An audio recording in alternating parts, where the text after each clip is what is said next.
आणि बुलेटिनच्या सुरुवातीलाच महत्त्वाची बातमी। अर्थसंकल्पीय अधिवेशनाच्या दुसऱ्या दिवशी मंत्री नरहरी झिरवाळ यांच्या खात्यातलं लाचखोरी प्रकरण तापण्याची शक्यता आहे। कारण विरोधक आज मंत्री झिरवाळ यांच्या विरोधात आंदोलन करणार आहेत। झिरवाळांच्या राजीनाम्याची मागणीच विरोधक करतात। दरम्यान लाच घेतलेल्या राजू ढेरंगेला अन्न आणि औषध प्रशासन विभागात निलंबितही करण्यात आले।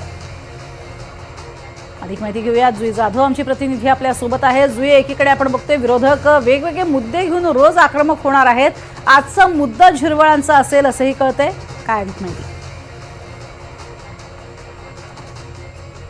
अगदीच प्रज्ञा, आपण पाहतोय की आज अर्थसंकल्पीय अधिवेशनाचा दुसरा दिवस आहे। या दुसऱ्या दिवशी मंत्री नरहरी झिरवाळ यांच्या राजीनाम्यासाठी विरोधक आक्रमक होणार आहेत। कारण का ज्या पद्धतीने मंत्री नरहरी झिरवाळ यांच्या कार्यालयात मंत्रालयातच एसीबीने धाड टाकली होती, त्यानंतर राजू ढेरेंगे नावाची जी व्यक्ती ज्यांनी लाच घेतली होती त्यांना जरी निलंबित करण्यात आलं आहे, तरी या विभागाचे जे मंत्री आहेत नरहरी झिरवाळ त्यांचा राजीनामा घेतला गेला पाहिजे अशी भूमिका आणि अशी मागणी विरोधकांची आहे। कारण का त्यांचं म्हणणं आहे की एखाद्या मंत्र्याच्या दालनामध्येच आणि तेही मंत्रालयात लाच घेतल्याचा प्रकार उघडकीस येतो आणि हा मंत्र्यांना कसा माहीत नसेल, हा सवाल त्यांच्याकडून उपस्थित करण्यात आला आहे। आणि त्यामुळे नरहरी झिरवाळ यांच्या राजीनाम्याची मागणी आता सगळे जे विरोधक आहेत ते करणार आहेत। सकाळी 10 वाजता विरोधकांची बैठक आहे, त्यानंतर पायऱ्यांवर आंदोलन देखील विरोधकांकडून केलं जाणार आहे। आणि ज्या खात्याचा मंत्री आहे तोच जबाबदार आहे। जरी राजू ढेरेंगे यांनी लाचखोर केली असेल,